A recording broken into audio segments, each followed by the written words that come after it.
So so अहिले चाहिँ म गाउँबाट काठमाडौँ निस्किन लागेको है।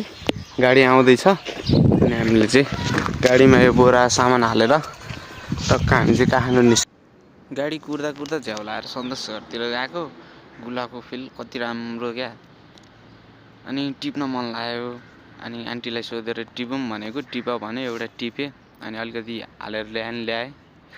गाउँमा 2-3 दिन बसियो। एक दिन दाजुभाइसँग चट्ट सबैजना मिलेर काफल खान गइयो राइनसोरातिर है। काफल टन्नै जताततै रहेछ, रुखसुख काटेर टिपेर लाइन गरेर रहेछन्। हामीले पनि खाइयो, अलिअलि खाइयो, मिठो भयो, रमाइलो भयो। अरू भन्दा नि गाउँतिर मान्छे खासै रहन्छ। पहिला अब गाउँकै दाजुभाइ 20-25 जना भइन्थ्यो, अहिले छैन। त्यो छ गाउँको अवस्था अहिले। गाडी आयो, सामान हालेर हिँड्यो हामी चाहिँ। अब काठमाडौँतिर यसो हिँड्यो, राइनसोरा बाटो हुँदै आइयो दाजुभाइ सबैजनाहरू मिलेर। म अगाडि आएँ, दाइहरू पछाडि आउनुभयो। उहुबारी आएर म चाहिँ दाइहरूलाई पर्खिरहेँ, दाइहरू पछाडि आउनु भएको थियो। अनि उहुबारी आएपछि मम्मी भेट्ने भन्ने कुरो भयो। मैले अहिलेसम्म म एक्साइटेड थिएँ, अहिलेसम्म नदेखे मम्मी कस्तो छ भनेर। मम्मीलाई भेटेपछि थाहा भयो कि आमा भन्ने आमा नै रहेछ क्या। जति जे भयो नि माया चाहिँ धेरै नै हुन्छ क्या, मनमा माया चाहिँ।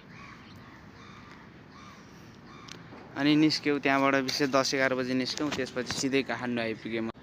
मेरो यो भ्लग चाहिँ गाउँ गएको भ्लग थियो। गाउँमा के हुन्छ भनेर यसो देखाउने कि भनेर भ्लग बनाएको। तर अलि भने जस्तो बनाउन सकिएन, अलि आउँदा पनि आएन बनाउन।